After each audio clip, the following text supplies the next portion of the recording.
깊이 있는 분석과 새로운 시각이 함께합니다. 네, 한 번에 이해하는 경제 토크쇼 경제 현장 오늘 시작합니다.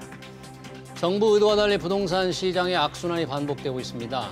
사태가 악화하자 문재인 정부에서 초대 총리를 지낸 이낙연 더불어민주당 대표도 사과했는데요.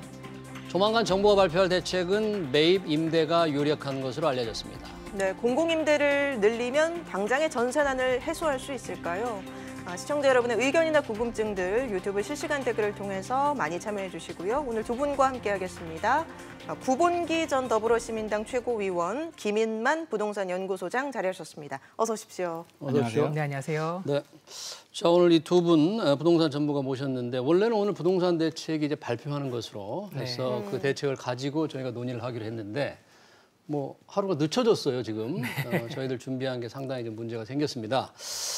구본기 의원님, 네. 왜 이 대책이 지금 늦어지고 있는지 혹시 내막을 좀 아십니까? 아니, 내막은 잘 모르겠는데 네. 근데 사실은 익숙한 일이에요. 우리 기자분들한테도 익숙한 일이고 네. 뭐 발표하기 뭐 3시간 전에 갑자기 네. 발표할 거다. 이렇게 말씀하시는 경우도 있고 하니까 네, 일반적인 경우라고 저는 생각을 해야 하루 정도 늦춰지는 거죠. 대책이 그렇습니까? 없어서 네. 하루 이틀 다 연구하고 뭐 머리를 쥐어 짜내고 하는 거 아닐까요? 상당히 고심하고 있는 거 아닐까 싶은데. 아니에요. 대책이 없진 않아요. 대책은 많은데 그래요? 그중에서 뭘 고를까를 고민하면 고민했지 대책이 없어서 고민을 하지는 않을 거예요. 그렇습니까? 대책이. 네. 김인만 소장님도 그렇게 생각하십니까? 저는 그렇게 생각하지는 않고요. 네. 홍남기 부총리께서 대책이 없다라고 이미 말씀을 하셨고 좋은 대책은 나오기가 힘들고요. 나올 것 같았으면 벌써 발표를 했겠죠. 네. 시장에서 지금 아우성인데 정부가 가만히 두고 있을 수는 없는 거고요. 어떤 대책이라도 내야 되는데 시장의 우려, 불안을 네. 잠재울 만한 카드, 그러니까 예. 대책이 없다는 것이 아니라 시장의 우려를 잠재울 만한 카드를 쉽게 찾지를 못하는 것 같고 하루 연기됐잖아요. 예. 오늘 발표가 돼야 되는데 그래서 네. 지금 나오는 이야기들 보면 매입 임대라든지 상가, 호텔 개조해서 이제 주거용으로 이용하겠다 이런 내용들은 대표께서 여당 대표께서 말씀하신 거로 봐서 뭐 이견이 없는 것 같고요. 하루 늦어졌다는 얘기는 내부적으로 제가 볼 때 약간 조율이 안 되는 부분이 있을 것 같은데 제 생각에는 아무래도 이런 대책만으로는 부족하니까 그 임대인들, 민간 임대인들의 이제 민간 전세 물량을 내놓음에 있어서 유도 정책을 끌어들이려면 뭔가 당근을 줘야 되는데 그 부분에 대해서 이제 이해상충하는 부분, 다주택자들이나 이제 임대인들한테 어떤 혜택을 주게 되면 또 투기꾼들한테 이제 혜택을 주는 부작용이 생길 지금 수는 이제 있으니까. 예상되는 대책이 여러 가지가 있을 텐데 이낙연 대표가 얘기한 것부터 네. 우선 한번 좀 검토를 해보고 과연 그렇게 발표된다면 뭐 효과가 있을지 없을지 네. 그리고 좀 민간 임대를 좀 내놓게 하기 위한 지금 방금 말씀하시려다 하는 대책도 좀 나중에 시간을 가지고 한번 보고 싶은데 네네. 자, 뭐 다세대 다가구 단독 아파트 빈집을 공공기관이 SH나 LH가 사가지고 전세로 공급한다. 우선 이런 얘기가 있지 않습니까? 살 집이 많이 있습니까? 빈집들이 우선? 이게 아이디어는 굉장히 좋은데요. 이게 아파트면은 참 좋겠는데 우리 시장의 수요자들이 원하는 거는 전용 59 또는 뭐 한 45 정도 이상 되는 이런 소형 아파트들인데 아쉽게도 이런 아파트들이 서울, 특히 서울 수도권 같은 경우는 공실, 빈집이 이렇게 많지는 않고요. 일반적으로는 이제 빌라, 지금 상가, 호텔들도 이야기하고 있는데 다가구, 다세대 주택들이 우리가 소위 말하는 원룸, 많아야 투룸 정도의 주택들이 대상이 될 것 같아요. 이런 집들이 이제 공실들이 있기 때문에 또 정부의 아직 발표가 되지는 않았지만 나오는 내용을 보면 단기간이라는 조건을 달았거든요. 단기간에? 아파트 같은 경우는 이제 단기간에 뭐 건축하면 타선 기간이 길어서 안 되는 것이고 매입 임대 같은 경우는 빨리 할 수 있지만 물량 자체가 부족하기 때문에 이런 다가구 다세대 주택들을 LH 등이 사서 이렇게 임대 물량으로 푸는 방법이 유력할 것 같고요. 지금도 사실 하고 있거든요. 들리는 얘기로는 내년 1분기까지 공공임대 10만 호. 네. 이렇게 지금 계획을 잡고 있는 거 아닌가 싶습니다. 이런 이야기들이 나오고 있는데요. 뭐 이게 시장의 불안감을 해소하려면 10만 호 정도 공급을 해야 되니까 하는데 저는 효과 면에서 약간 좀 의아한 부분이 이게 대책을 위한 대책이 되지 않을까 싶어서 굉장히 걱정이 되는데요. 이제 높은 위측에서 야, 단기간에 많은 물량을 쏟아내 대책을 만들어라고 하면 담당자 입장에서는 준비할 수 있는 게 이런 다가구 다세대 이런 원룸 주택들밖에 없거든요. 한정된 예산 안에서 많은 물량을 뽑으려면 아파트가 있다고 하더라도 우리 예산이 천정부지 많은 것이 아니잖아요. 결국에는 10만 호로 하려면 예. 원룸 같은 주택들이 많이 공급이 될 수밖에 없는데 예. 시장의 수요자들이 원하는 거는 제 생각에는 원룸은 아니거든요. 원룸 주택의 대상은 청년이나 사회 초년생들이 대상이지 신혼부부나 3인 이상 가족들은 사실 원룸형 주택에 거주하기 힘들잖아요. 그래서 지금 시장에서 아우성 치는 주택이 부족하다는 그런 주택의 수요를 만족하기에는 약간 역부족이 아닐까 싶습니다. 네. 수요자들이 원하는 공급이 이루어지지 못할 것이다. 네. 어떻게 소장님 보세요, 어떻게 의원님은? 저는 저희가 네. 논의를 할 때 전제를 제대로 둬야 된다고 생각을 해요. 대책이라고 서로 같은 워딩을 썼는데 예. 그것이 무엇에 대한 대책이냐에 대해서 우리가 정리가 안 됐어요. 지금 전월세 대책. 네, 저는 네. 주거 전월세 안정 난. 대책으로서는 괜찮은 게 나을 것 같고, 그러니까 전세난, 전월세난이라고 말씀하셨잖아요. 전세난? 그러니까 전세난에 네, 대한 전세난 대책이라고 심각하다. 한다면은 제가 말하는 대책은 그게 아니에요. 왜 그러냐면은 문제가 있어야지 문제를 풀어내는데 결론부터 말씀드릴게요. 전세난은 없습니다 지금. 전세난은 그래요? 없어요? 네. 지금 전세난이라고 뭐 난리인데. 네, 그러니까 이제 설명을 드릴게요. 네. 지금 네. 어떤 형태의 전세난인지에 대해서 우리 딱 소장님 쓰신 만큼만 제가 시간을 쓸게요. 네. 네, 뭐 충분하게. 네. 네. 말씀하십시오. 우선 임대차 3법에 의한 전세난이 맞다고 지금 우리들이 얘기를 하는 거잖아요. 근데 네. 임대차 3법이 뭔지부터 우선은 시청자분들이 아셔야 됩니다. 첫째가 계약갱신 요구권이 도입됐고요. 네. 2년마다 이사 다녔는데 2+2, 2년 더 네. 살게 됐고, 그렇죠. 두 번째는 그렇게 해서 2년 계약 연장할 때 5% 5%. 초과해서 늘리지 못하게 네. 하겠다. 그리고 세 번째가 그렇게 해서 거래를 할 때 네. 그 매매 거래를 실거래가 신고하듯이 임대차 거래도 신고하게 하겠다. 예. 이렇게 세 개인데 사실 임대차 3법은 지금 시행되지 않았습니다. 시행되고 있는 건 두 임대차 개만 2법. 시행된 거죠? 네, 맞습니다. 마지막 실거래 신고하는 거는 시행되지 네. 않고요. 지금 문제가 되고 있는 건 뭐냐면은 첫 번째 계약갱신 요구권이에요. 네. 2년 살고 있다가 원하면 2년 더 살게 해주겠다. 지금 네. 이것 때문에 전세난이 왔다라고 지금 얘기들이 나오고 있는 예. 건데, 자 이거는요 좀 개념 정리를 해야 돼요. 전세는요 전세난에는 그러니까 상대적 전세난과 절대적 전세난이 있어요. 우리가 간단한 사고 실험을 한번 해볼게요. 네. 자 100가구가 사는 세상이 있어요. 100가구가 전세를 살고 있어요. 예. 그 세상에서 준비 시작하면은 전세가 동시에 끝나요. 저는 거기 살고 있고요. 네. 준비 시작해서 전세가 끝났어요. 그때 제가 생각하는 전세 매물의 양은 몇 개죠? 99개죠. 제 거 빼고 99개라고 생각을 할 거잖아요.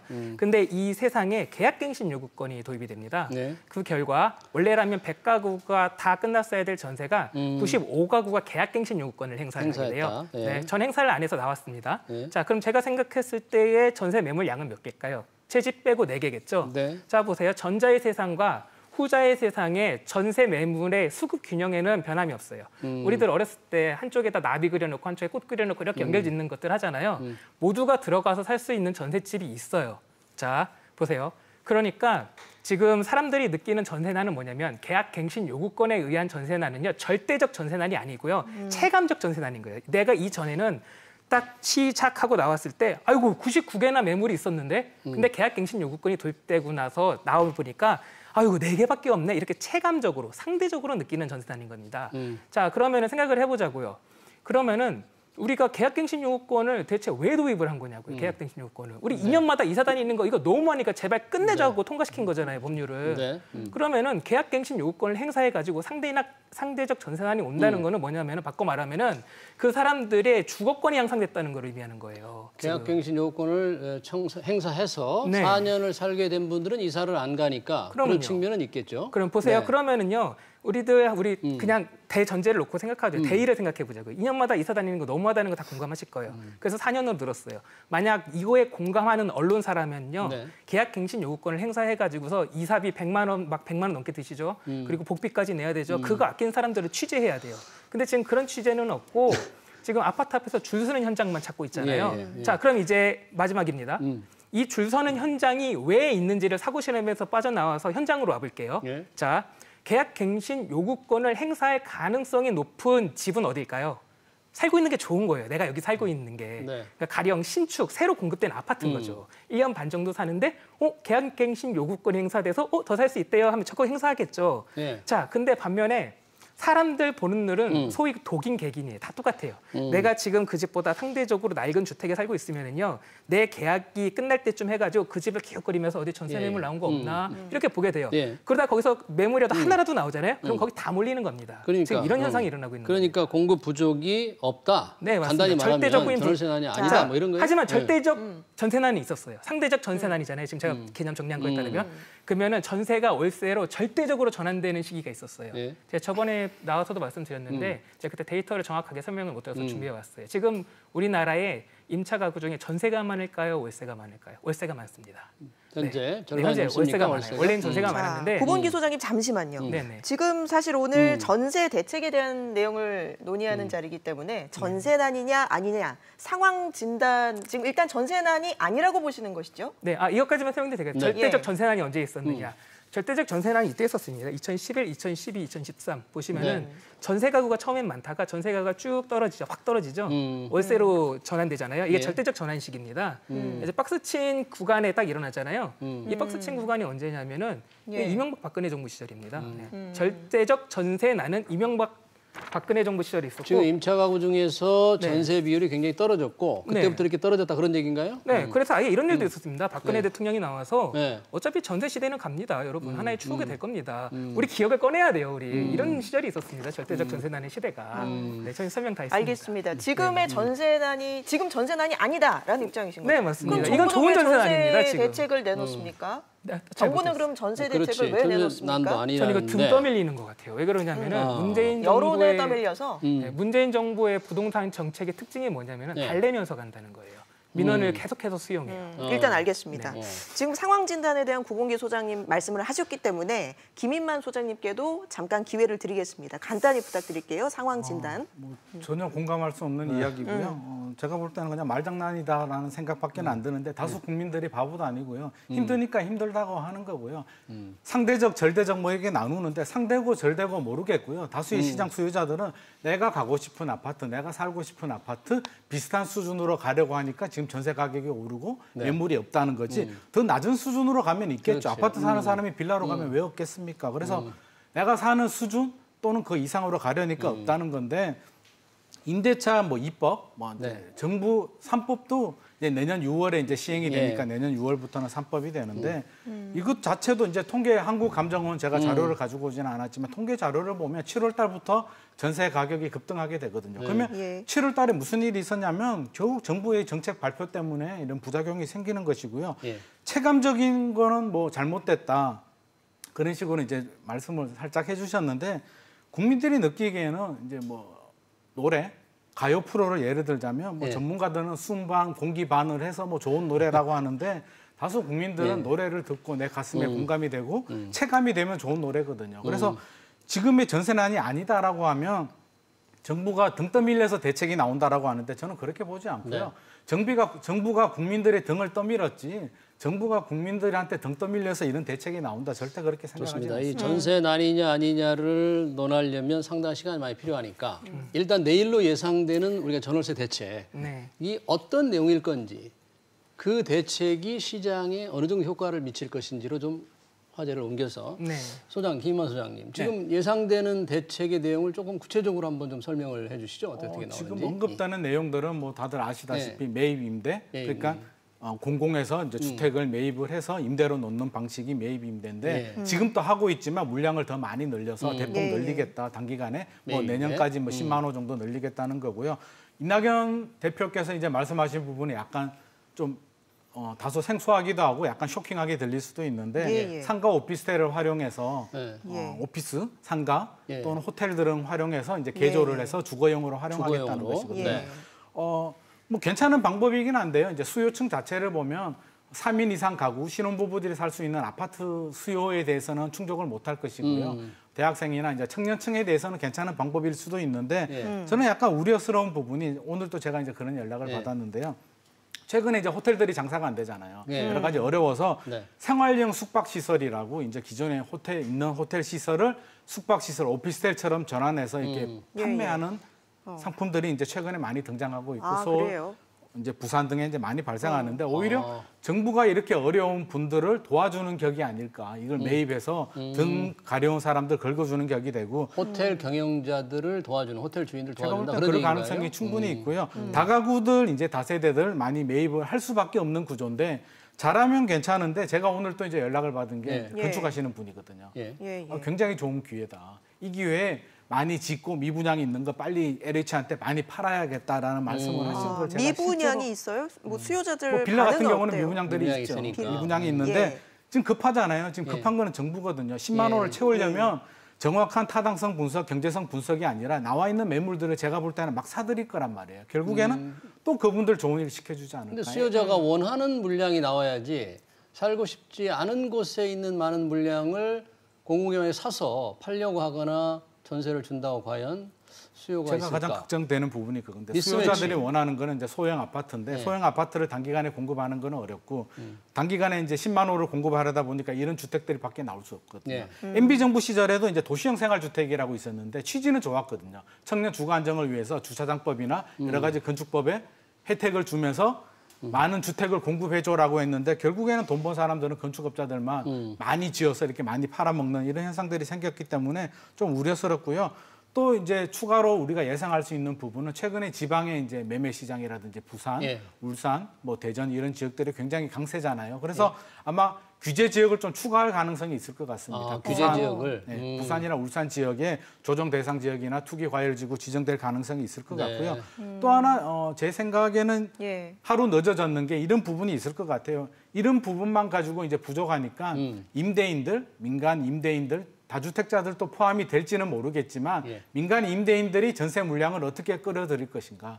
어떤 당근을 줘서 민간 임대인들이 전세 물량을 많이 내놓을 수 있게 하느냐 부분에 대해서 지금 내부적으로 좀 논의가 있지 않을까. 그러려면 법인이라든지 다주택자가 물건을 많이 내놓게 해야 된다는 결국에는 얘기 아닙니까? 다주택자들, 법인들 매물을 내놓아야 되는데 또 이해상충이 되잖아요. 또 이게 투기 세력들, 집값 상승 주범이라고 정부가 지목을 했는데 그분들한테 인센티브를 주면서 임대 물량을 받아들이는 건 정부 입장에서도 쉽지 않기 때문에 이 부분에 대한 조율이 어떻게 되느냐가 아마 내일 그걸 대책이 잠깐만 첨언하자면 그런 법인이라든지 다주택자들이 양도세를 뭐 혜택을 줘야만 이 사람들이 공공이 살 수 있게 많이 내놓을 거 아닙니까? 근데 그 혜택을 지금 오히려 없앴지 않았어요? 혜택을 없앴는데 이제 정부가 이제 전세난이 심각해지고 심각하니까. 급하다 보니까 어떻게든 예를 들자면 그런 거죠. 6년이나 8년 정도 정부가 정한 저렴한 임대 가격에 내가 임대를 놓으면 내가 양도세 혜택을 줄게. 뭐 이런 대책들이 나올 수가 있는데 그러면 이제 대상 수요층이 1주택자를 대상으로 할 것이냐, 다주택자나 법인으로 대상을 할 것이냐인데 효과가 크려면 다주택자나 법인을 해야 되는데 제 생각에는 정부가 다주택자 법인들한테 인센티브를 주기는 또 쉽지 않을 것이거든요. 결국에는 1주택자들 정도로 한정이 될 것 같은데 그렇게 되면 효과는 좀 떨어질 수 있을 것 같습니다. 방금 소장님께서도 언급하셨지만 이낙연 대표가 얘기한 호텔을 주거용으로 개조하는 방안, 이게 좀 관심을 끌고 있어요. 근데 일각에서는 이게 호텔과 아파트는 뭐 구조와 환경 자체가 다르다. 뭐 닭장집이다 이런 비판까지 나오는데 어떻게 보십니까? 수요자들 입장에서는 이미 검증된 데이터가 있어요. 그런 것을 호텔을 주거 형태로 개조했을 때에 민간에 굉장히 인기가 많다는 게 이미 왜냐하면은 낭만적이잖아요. 실제적으로 호텔을 주택으로 개조해서 산다, 호텔에 산다. 이게 왜 그러냐면 데이터가 있다면 그 사례가 뭐 지난번에 맞습니다. 어디입니까? 종로의 베니키아 호텔이라고 베니키아 해서 호텔이라는 게 유일무이한 사례입니다. 호텔을 주택으로 변경해서 역세권 청년임대주택이라고. 근데 그게 뭐 성공했다고 볼 수 있나요? 어떻습니까? 지금 상황이? 그러니까 어떻게 인기가 좋았냐면요. 처음에 청약을 받을 때 인기가 10대 1인가 그랬어요. 그때. 낭만적이니까. 낭만적이니까 들어왔는데 그게 실패를 했습니다. 그게. 우선 첫 번째 인기는 확인이 됩니다. 인기는 시장에서는 호텔에서 살 수 있다. 호텔을 주거용도로 바꾼다. 여기에는 많이 몰려요. 우선은 많이 몰리는 건 확인이 데이터가 됐어요. 됐는데 그게 실패한 이유가 뭐냐면은요. 이게 임대를 청년 임대라고 했을 때 임대가 사실은 두 종류로 나눕니다. 공공 임대, 민간 임대. 그 호텔 전체를 저렴한 공공 임대로 하는 게 아니고요. 그 전체 중에서 13%만 공공 임대로 했고요. 나머지를 민간 임대. 그러니까 민간이 그 호텔을 인수한 측에서 알아서 해라. 이렇게 했더니 그 임대료가 월세가 뭐 관리비까지 해서 뭐 70만 원 뭐 이렇게 되니까 월세가 그래서 인기로 확 몰렸다가 흩어진 거예요. 사람들이 청약을 그러니까 철회를 한 거죠. 계약을 그래서 막 포기한 사람이 굉장히 많았다면서요. 네, 맞습니다. 그러니까 실패했는데. 이걸 반면교사로 봐야 됩니다. 첫째, 데이터로서 둘 다 데이터로서 확인이 됐어요. 첫째, 호텔을 주거용으로 바꾸면은 젊은 층이 특히 많이 들어갔었거든요. 그게 청년 임대주택이니까 젊은 층들한테 굉장히 인기가 있다. 그리고 두 번째, 민간에게 그것을 맡겨가지고서 가격을 높이면은 실패한다. 그것도 둘 다 데이터가 있죠. 청약을 철회한 데이터도 있으니까. 그럼 어떻게 해야 되냐면은요. 민간이 분양을 해가지고서 민간이 임대를 해가지고 가격을 마음대로 산정하지 못하게 공공임대를 많이 늘려야 됩니다. 근데 우리 진행자님께서도 아까 초대에 말씀하셨을 때 매입 임대를 한다고 지금 계속 얘기가 나오고 있단 말이에요. 매입 그러니까 임대를 한다는 거는 공공기관이 사서 그렇죠. SH나 이런 데서 그렇죠. 사가지고 임대료를 그러면 공공기관이 저렴하게 할 수 있겠죠. 이렇게 되면 그러면 안성맞춤이죠. 임대료를 낮춘다면 호텔 개조하는 방안 괜찮다는. 그렇죠. 아주 좋죠. 특히 전세로 놓으면 더 좋습니다. 이거는 왜 더 좋으냐면요. 네, 우리 시청자분들 다 아실 거예요. 이거 원룸은요 전세가 없어요. 거의 월세를 받으려고 하기 때문에 예. 우리들이 막 월세 협상하러 가서 보증금 높이고 월세 좀 낮춰주세요 하는데 집주인들이 그렇게 안 낮춰줘요. 그래서 월세를 그렇게 내는데 그래서 원룸 전세가 나오면 바로 사라져요. 근데 제가 신도림역 바로 앞에 사는데요. 예. 그 앞에 그 7평 정도 되는 전용 면적 7평 되는 그 오피스텔이 전세가 간혹 나오는데 한 1억 5천 정도 됩니다. 네. 그 이거 나오면 바로 사라지거든요. 보통 왜 그러냐면은 월세 40~50만 원씩 내시던 분들이 그냥 그거 대출 받아가지고서 한 20만 원 정도씩 내면 되니까는요. 그러니까 작은 평수 원룸을 전세로 공공이 공급한다? 이건 굉장히 좋은 아이디어입니다. 가격을 아주 싸게 네. 한다. 네. 그러면 임대료를 결국- 저렴하게 하면 호텔을 공급하는 방안 괜찮을 것이다라는 얘기해 주셨는데 소장님은 어떻게 보세요? 대상에 따라서는 네. 뭐 충분히 괜찮은 정책이 될 수는 있겠죠. 청년이라든지 아까 제가 말씀드렸듯이 예. 사회 초년생들한테는 굉장히 좋은 정책이고요. 또 도심의 호텔들 같은 경우는 위치가 굉장히 좋거든요. 좋은 예. 지역에 위치하고 있고 최근에 또 호텔들이 장사가 안 되기 때문에 또 이해관계에 따라서 좀 저렴하게 매입을 해서 장기 전세를 준다면 저는 좋은 대책인데 이제 시장의 수요자들이 원하는 건 물론 청년들, 사회 초년생들도 있지만 신혼부부라든지 3인 예. 이상 가구들이 원하는 주택을 수요자들을 만족하기에는 다소 부족하기 때문에 좋은 정책은 맞아요. 그래서 이거는 이거대로 이렇게 추진을 하되 네. 또 소형 아파트들은 또 어떻게 공급을 할 것인가에 대해서도 아. 좀 더 면밀하게 검토를 해서 예, 예. 좀 단기간에 해결은 안 될 거예요. 이걸 저는 약간 조급증을 좀 버렸으면 좋겠어요. 네. 당장 전세가 문제라고 해서 야 내년 1월, 내년 상반기까지 빨리 끝내. 국민들은요 내년 상반기까지 모든 문제가 해결되길 바라진 않거든요. 이게 차츰차츰 3년, 5년이 걸리더라도 뭐 충분히 해결될 수 네. 있는 희망과 비전과 계획이 있다면 국민들은 충분히 기다려 줄 수가 있습니다. 저는 좋다고 봐요, 사실은. 등 호텔의 떠밀간- 경우에는 1인 가구들에게는 네. 청년과 괜찮겠지만 네. 아까 김 소장님 말씀하신 대로 가족이 있거나 아이가 있을 경우에는 그 호텔에 입지라는 게 교육 여건이라든지 환경이라든지 되게 유흥업소도 가까울 수가 있거든요. 직장인들한테는 그래서 좀 최고죠. 직장인들, 그러니까 1인 가구만 좀 혜택이 있지 그렇지 않고 전체적인 전세를 지금 원하는 사람들한테는 만족도가 그렇게 높지 않을 수도 있을 것 같은데. 그럼요. 모두에게 해당하는 정책은 있을 수 없죠. 이거는 저희 같은 청년들한테는 굉장히 인기가 있을 거예요. 이미 예. 데이터로도 확인이 됐었기 1인 때문에. 가구도 뭐 늘고 있는 추세니까요. 그렇죠. 이 그런 서울 같은 부분에 경우 1인 있어서는, 가구가 예. 가장 많으니까는요. 예. 근데 지금 우리가 전세난이라고 전 전세난은 없다고 분명히 말씀드렸습니다. 네. 우리가 전세난의 그 대상이라고 부분은 너무 하는 자세히 설명하지 마시고 왜냐하면 네네네. 전세난이 심각하다고 하는 사람들이 굉장히 많으니까. 네. 체감적 전세난이니까. 네, 어쨌든 그러니까 네. 이걸 생각해 볼 필요가 있어요. 차라리 이렇게 돌아가는 게 낫겠네요. 예. 이게 아까 제가 절대적 전세난이 이명박 박근혜 정부 시절에 있었다고 하면서 그 박근혜 대통령이 워딩도 말씀을 드렸는데 네. 그 당시에도 전세난이 당연히 나왔었겠죠. 전세난 대책에 대해서 이때는 진짜 말 그대로 절대적 전세난이었으니까요. 월세로 전환되는 그때도 비슷한 대책들이 좀 많이 나왔었습니다. 근데 우리가 뭘 생각해 봐야 하냐면은요. 이 예. 전세라는 제도가 우리 시청자분들도 좀 아셔야 될 게 대한민국에만 있습니다. 전 세계에. 예. 이게 과연 전세라는 제도가 정말 우리 세입자들한테 좋은 제도인가를 한번 생각을 할 필요가 있어요. 저는 네. 이참에 차라리 우리가 열어놓고 이 전세가 진짜 우리들한테 좋은 건가를 생각해 볼 필요가 있다고 봐요. 네. 전세가 있는 이유를 이번에 국토교통부가 좀 보도자료를 잘못 낸 측면이 있는데 예. 늘 그 관료분들이 좀 잘못 내는 것 같아요. 실무자분들이 그래요? 뭐라고 전세 했는데? 제도를 그 이자율에 연동시켜 가지고서 전세 예. 소멸, 존속 여부를 얘기하는 경우가 있어요. 이자가 낮아져 가지고 임대인이 이자를 받을 게 적어져서 전세를 많이 안 내놓을 거다 이렇게 네. 하는데 이거는 완전히 오류입니다. 그러니까 지금 그냥 통념인데 조금만 생각해 보면 다 아실 거예요. 보세요. 이렇게 한다는 거예요. 10억짜리 아파트가 있는데 예. 내가 2억 가지고 8억 세입자를 들여가지고 이 8억을 빼서 은행에 넣어놓고 이자를 받는 사람이 있다라는 거예요. 네. 그래서 이자율에 연동을 한다는 건데 왜 이렇게 바보같이 합니까? 그럼 2억 원 손해 보잖아요. 그냥 10억을 은행에 넣으면 되는 거 아니에요? 그렇죠? 이건 말이 안 돼요. 그러니까 이거는 이건 집값이 오를 것이라는 기대와 그렇죠. 이런 것들이 있기 때문인 거죠. 맞습니다. 네. 전세제도는 사실은 집값이 오를 거라는 네. 현상에 베팅을 하는 현상이에요. 한국만 유일하게 계속 집값이 오르니까 이 제도가 맞습니다. 독특하게 있는 것이고 그거는 한국에서 특징적인 거니까 쉽게 없어지기 어렵다. 정확합니다. 그래서 그렇게 뭘 봐야 생각하면, 되냐면요. 저도 전세 세입자인데요. 전세가 사라지려면은요. 이 전제 조건이 있어야 돼요. 집값이 완전 잡혔다는 그러니까 집값을 못 잡으니까 이 정부가 못 잡으니까 전세난이 심각하다 뭐 그런 거죠. 그러니까 잡았으면 누가 전세를 하겠습니까? 아니죠. 집값을 못 잡아서요. 못 잡았으니까 그러니까 응원해줘야 이거지. 되는 겁니다. 그러니까 못 집값을 잡으라고 더 센 대책들 내세요라고 응원을 해줘야 되는 거예요. 센 대책 내면 거꾸로 센 시장이 대책이요? 움직이니까. 지금보다 더 센 대책이 나올 게 예. 뭐가 있을까요? 취득세 12%. 그러니까. 그것 때문에 지금 공급 물량이 더 아니, 많죠. 줄어드는 보유세 것이고. 같은 경우도 그렇고 OECD 국가들이랑 비교해가지고 저희들이 절반 수준에도 미치지 않고요. 그 세금 부담 문제는 또 논쟁이 또 있으니까. 참고로 제가 추가로 말씀드리면 네. 전세가 이제 좋은 제도냐니까 말씀을 드리는데 세입자 입장에서는 인플레이션 방어, 집값 상승을 빼고는 굉장히 좋은 제도거든요. 세금 하나도 안 내고 집주인과 집값의 절반 정도 가격으로 집주인과 똑같이 살기 때문에 만약에 집값이 안 오르는 현상이 생기면 임대인들은 꺼려하겠지만 오히려 전세 수요자들은 엄청나게 늘어날 것입니다. 왜 그러니까 집을 세금 내고 삽니까? 잠깐만요. 소장님, 우리 내일 대책을 좀 더 얘기해야 되는데 시간이 좀 쫓기는데 네네. 이 중산층용 임대주택, 중형 공공임대도 지금 내일 포함이 되는 건가요?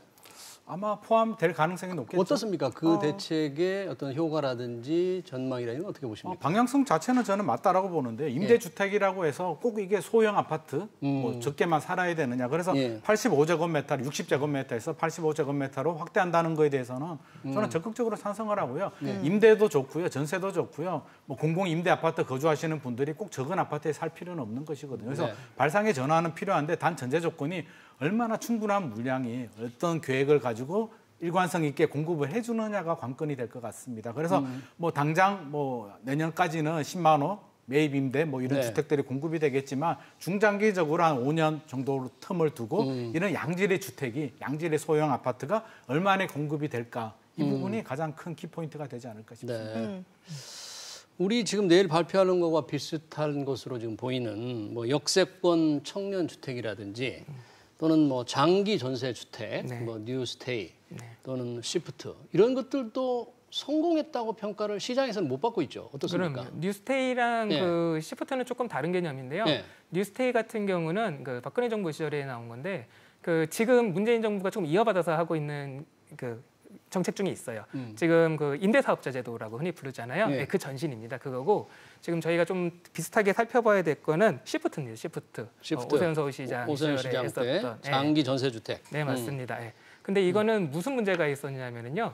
거기에 들어오는 대상자에게 어울리지 않는, 맞지 않는 가격에 전세를 공급을 해준 거예요. 그러니까 서울시 내에 SH가 공급을 하니까 그 전세주택을 시세의 80% 정도로 공급을 하게 되는데 예. 그렇게 되면은 뭐 5억 원, 뭐 6억 원 이래 버린단 너무 말이에요. 뭐가 비싸다. 네, 근데 근데 한편으로는 어떻게 이 정책을 짰냐면은 그런 이 한정되어 있으니까 이 양이 그러면은 소득이 좀 적은 사람들한테 줍시다라면서 소득을 밑에서 나누니까 소득이 낮은 사람이 5, 6억 하는 전세를 구하려니까 이게 서로 안 맞는 겁니다. 이게 그런 문제가 있었습니다. 입주 조건은 까다로운데 가격은 네. 민간 가격과 거의 비슷한 수준. 네, 80%면. 맞습니다. 그래서 이거를 살짝 보완해서 조금 접근한 게 아까 말한 그 호텔을 전세로 하면은 굉장히 좋다. 예.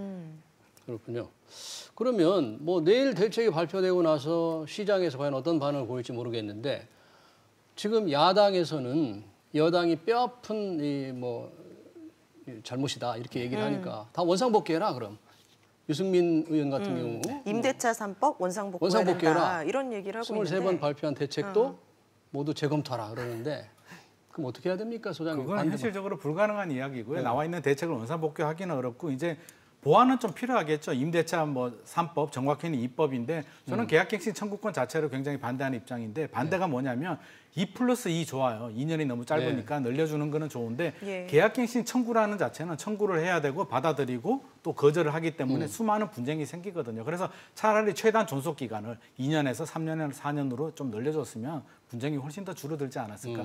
청구 자체가 분쟁의 불씨를 가지고 가는 것이거든요. 그래서 이런 디테일한 부분을 좀 개정할 필요는 있을 것 같고요. 모든 정책을 뒤집는다. 이 부분은 좀 현실성이 뒤떨어지는 것 같습니다. 구봉기 소장님도 마지막으로 대책을 뭐 전세난이 없다고 뭐 하시니까 어떨지 모르겠습니다만 네. 어떻게 하면 좋겠다. 짧게 좀. 저는 지금 잘 하고 있고요. 조금 우리가 비이성적인 흥분 상태에 있다고 봐요. 그냥 어떤 큰 의미를 좀 부여했으면 좋겠어요. 2년마다 이사 다니는 거 우리 힘들어서 끝냈잖아요. 그러니까 내가 상대적으로 저 집에 들어가고 싶은데 저 사람이 계약갱신 요건을 행사해서 거기 매물이 안 나와서 속상할 수 있어요. 그 마음 저도 이해합니다.